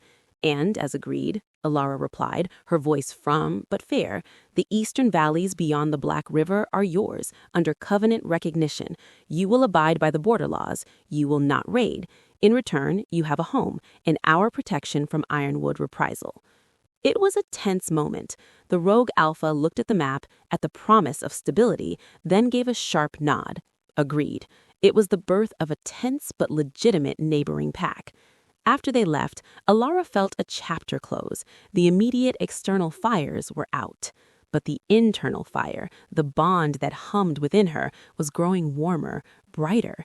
It was in the way Finn would explain a complex historical precedent, and she would understand it instantly.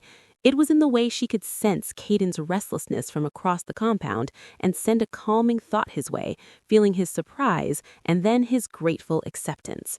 It was in the deep, wordless conversations she shared with Rylan, where a look conveyed pages of understanding. She was in the archives with Finn one afternoon, the dust motes dancing in sunbeams. He was showing her a genealogy, tracing the intertwined lines of the ancient royal families. "The Trian bond," he said, his finger resting on an illuminated page showing 3 wolves intertwined with a 4th central figure. It was never meant to be a cage for 3. It was a foundation for 4, a balance. The 3 points of power, strategy, strength, and wisdom require a center, a heart, to give it purpose, to prevent it from becoming a cold, calculating machine. Our father perverted it, made it a chain. You are making it what it was meant to be. Alara traced the illustration of the central figure, a wolf with a star on its brow. And what is that? A family, Finn said simply, and for the first time she saw not the analytical prince, but a man longing for a home, a true pack. That night there was a gathering, not of strategy, but of celebration, a feast simple but hearty in the main clearing. The Shadowfan and Covenant wolves mingled, sharing stories. Laughter, real laughter, echoed for the first time in what felt like forever. Alara sat at the head of a long table, the princes around her. She watched Liam, now proudly wearing a scout's insignia, talking animatedly with Kaelin. She saw Orson, a smile on his wrinkled face, tapping his cane in time to some music. Kaden, after a few cups of ale, stood and raised his horn. To the storm Omega, he bellowed, who faced fire, tyrants, and stone witches with nothing but a big heart and a stubborn will. The cheer was deafening. Alara blushed, but she smiled. Later, as the fires burned low and people drifted to their beds, Alara walked to the quiet southern wall. The forest beyond was no longer a wall of impending threat, but a blanket of peaceful darkness. Rylan found her, as she knew he would. He didn't speak for a long time. "The Covenant Council has sent word," he said, finally, his gaze on the stars. "They have ratified our actions here. Shadowfen is officially under Covenant protection, with you as its recognized steward until a permanent alpha is chosen. They also acknowledge the activation of the Triad bond. They see the marks. They know what it means." Alara's breath caught. "And what does it mean for you, for your rule?" He turned to her, his silver eyes serious. "It means the curse is broken, not gone, but transformed. The bond is no longer a shackle forcing us together. It is a choice now, a choice to lead together with you. The Covenant proposes a new structure, a quadrant. 4 rulers for a new era, the Silverwood Quadrant. 4 rulers. Her, a former Omega, sitting on a throne with 3 princes. The impossibility of it was staggering. "I can't. I'm not a queen." "You are Alara," he said, taking a step closer. "You are the heart that healed a broken pack. You are the will that stood against a witch. You are the center of our bond. Titles are just words. This," he reached out and took her hand, his thumb stroking the silver mark, the bond humming with a deep, joyful resonance. "This is real. This is our truth. Will you rule with us, not as a figurehead, as an equal, as our heart?" He wasn't asking for romance. He was asking for partnership, for a shared life, a shared purpose, a shared future. It was more profound than any declaration of love. Tears welled in Alara's eyes, but they were tears of a joy so profound it felt like sunrise in her soul.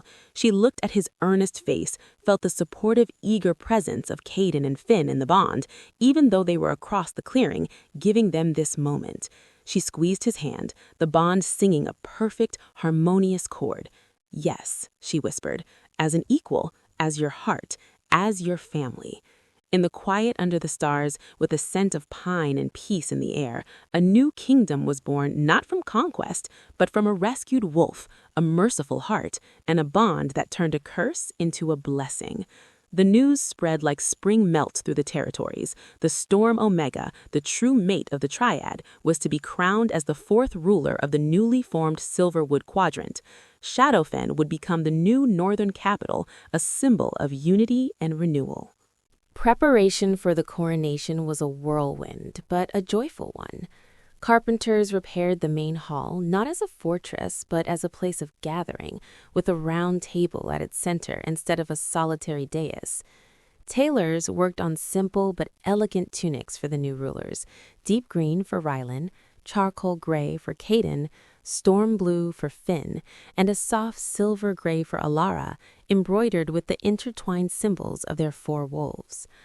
Alara spent her days learning, not just protocols, but statecraft from Finn, diplomacy from Rylan, and the very real responsibilities of justice from Kaden, who took the role of upholding the law with a fierce, newfound sense of fairness. Her bond with each prince deepened into something beautifully unique. With Finn, it was a meeting of minds, quick, insightful, often leaving others bewildered by their silent understanding. With Caden, it was a solid, grounding trust.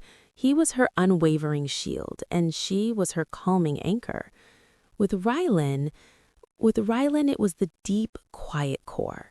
He was her confidant, her strategic counterpart, the one whose steady presence made the impossible seem achievable. Together, the four of them were a perfect, balanced engine. The day of the coronation dawned clear and bright. Wolves from all over the Covenant arrived, along with representatives from neutral packs, even a cautious emissary from the shattered Ironwood clan, seeking terms. The Bloodfang leader came, standing awkwardly but proudly in fine new clothes, a symbol of the new peace. The ceremony was held in the Great Clearing.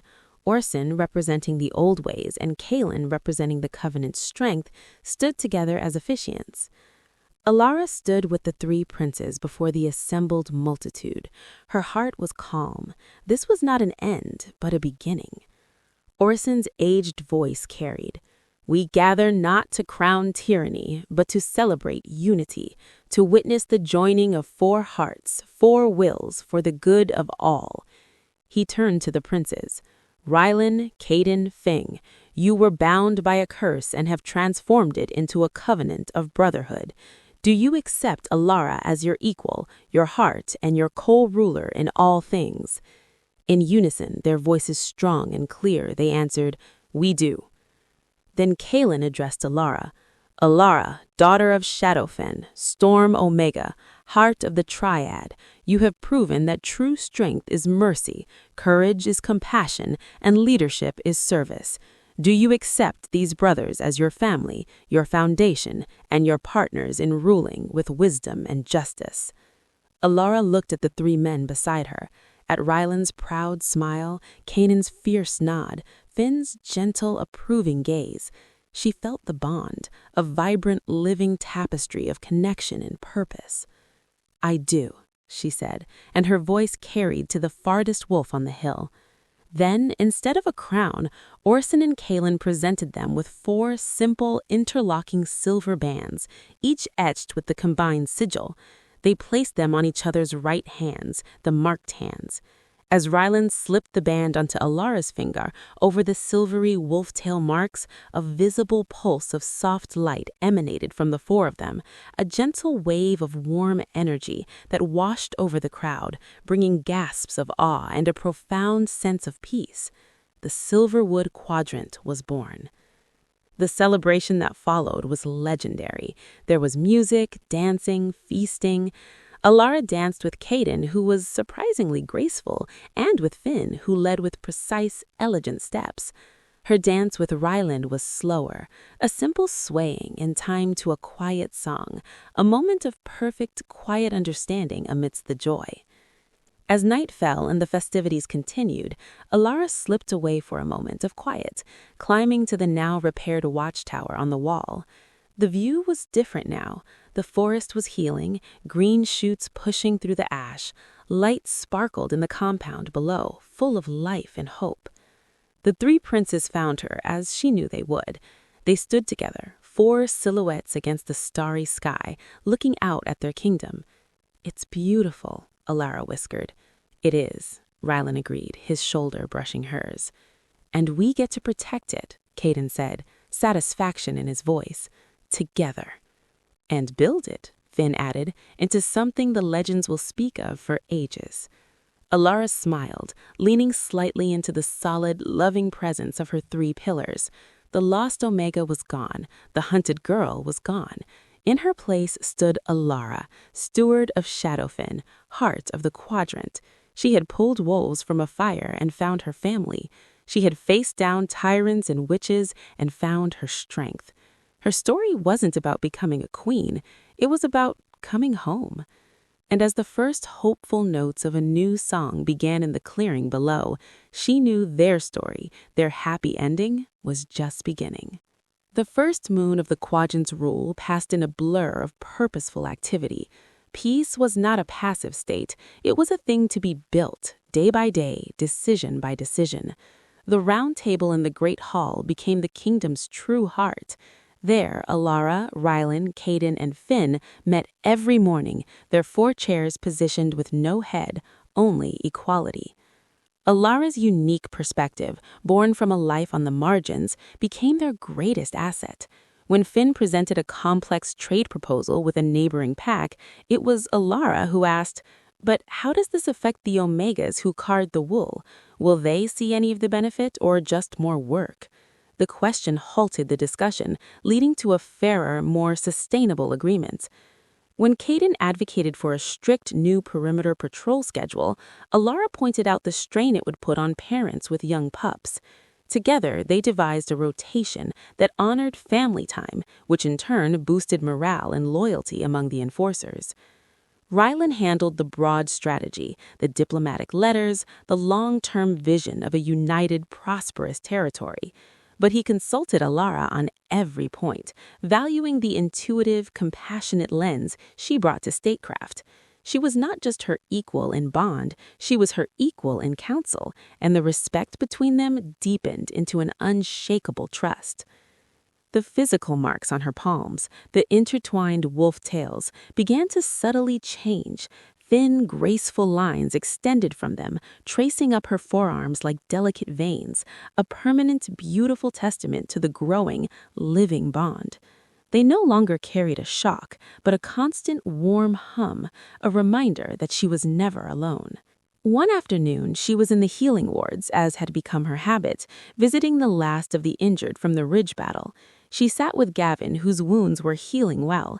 He no longer looked at her with the guilt of a survivor, but with the devotion of a warrior to his rightful leader. "Thank you, my lady," he said, his voice strong, "not just for visiting, for making their sacrifice mean something. We're building something good here." As she left the wards, she found Finn waiting for her in the sun-dappled courtyard. He held a small, cloth-wrapped bundle. "I've been analyzing the crystal shards," he said, his scholarly excitement evident, "with Orson's help. The witch's power was a corruption, a binding of a mountain spirit to a will of iron. But the spirit itself, it wasn't evil, it was captive." He unwrapped the bundle. Inside it lay the largest shard, now clear and pulsing with a soft golden light, not the dull gray before.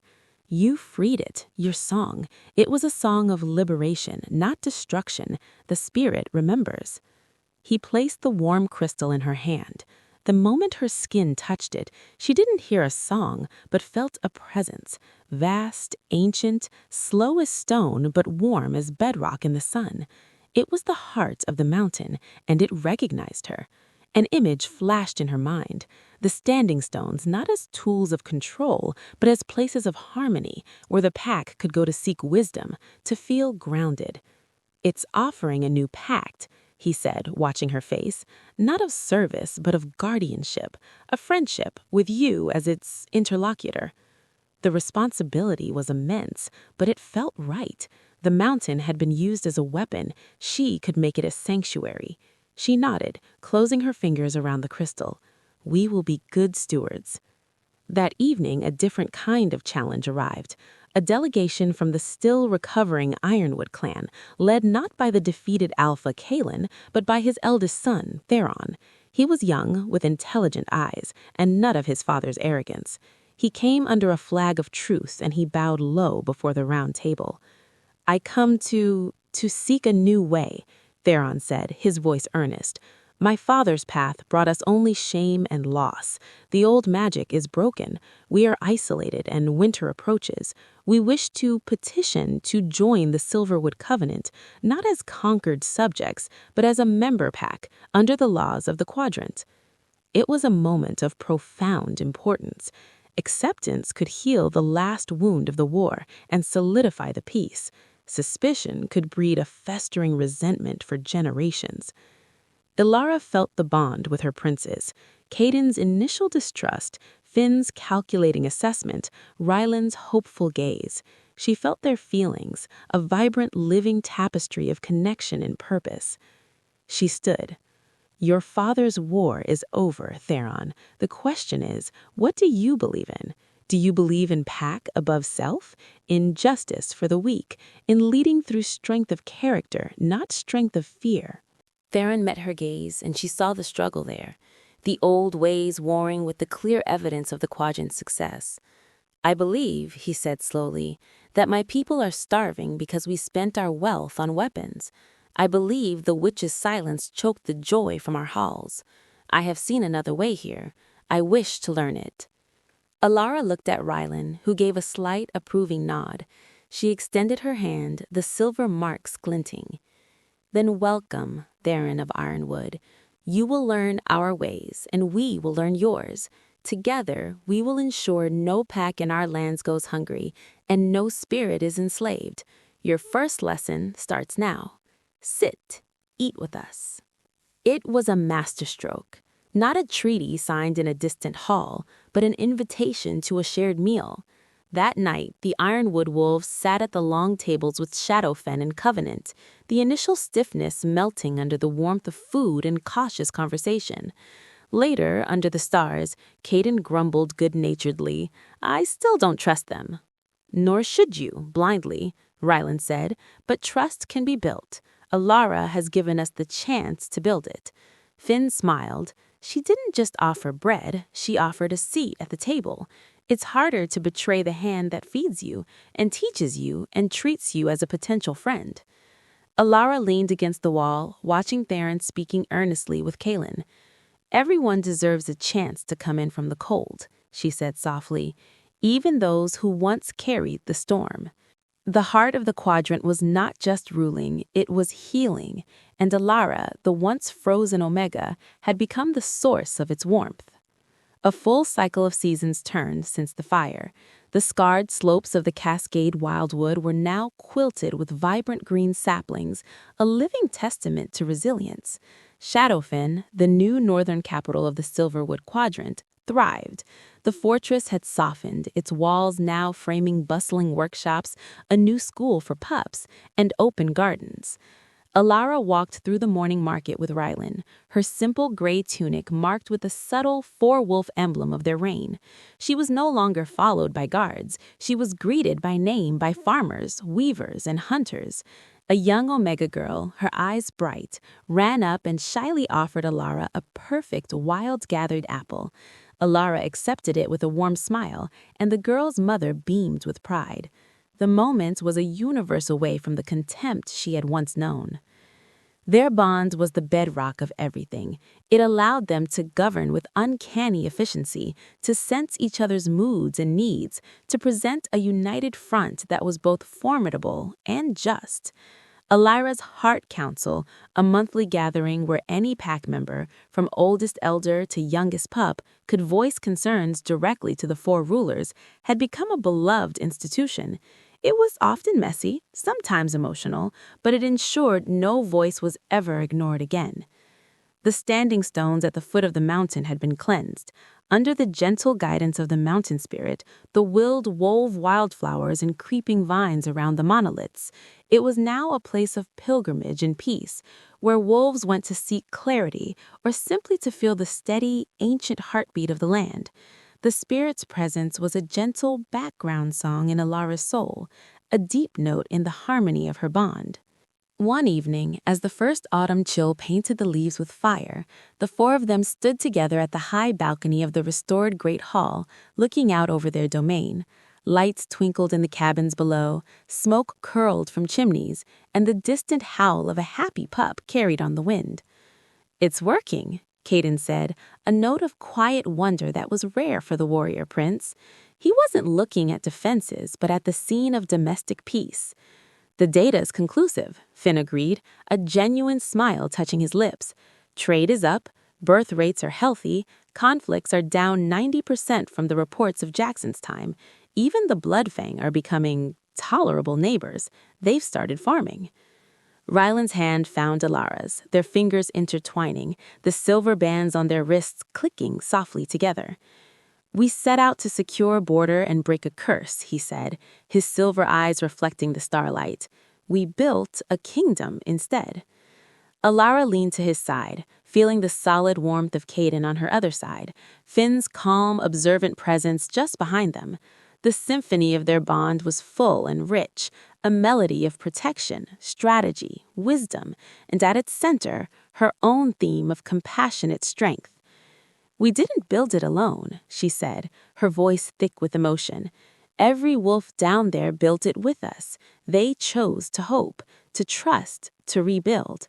She thought of Liam, now a confident lead scout, Kaelin, who commanded the united northern forces with fierce loyalty, of Orson, who dozed by the fire each night, a contented smile on his face, of Mara and her child, who now lived in a warm cabin of their own. She turned to face the three men who were her world. The prophecy spoke of a storm omega toppling tyrants, but it didn't say what came after. She squeezed Ryland's hand, then reached out to clasp Kaelin's arm and met Finn's gaze. After the storm comes the calm, the growth, the harvest. That's what this is, our harvest. The next day was the official celebration of the autumnal equinox and the first anniversary of the Quadrant's foundation. The entire territory gathered in the great clearing for a feast that was a riot of color, music, and laughter. Wolves from every member pack, Shadowfen, Silverwood, the integrated Ironwood contingent, even a few curious Bloodfang representatives, mingled as one people. As the feast reached its peak, Ryland stood and raised a cup. The crowd fell into a respectful, happy silence.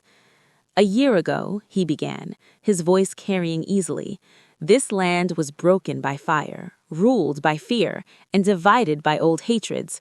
We stood here, 3 brothers bound by a curse, and a lone Omega who showed us the meaning of true courage. She taught us that the strongest force in the world is not fear or magic or even an alpha's command. It is mercy. It is the choice to protect, to heal, to include." He turned back to the crowd. "Look around you.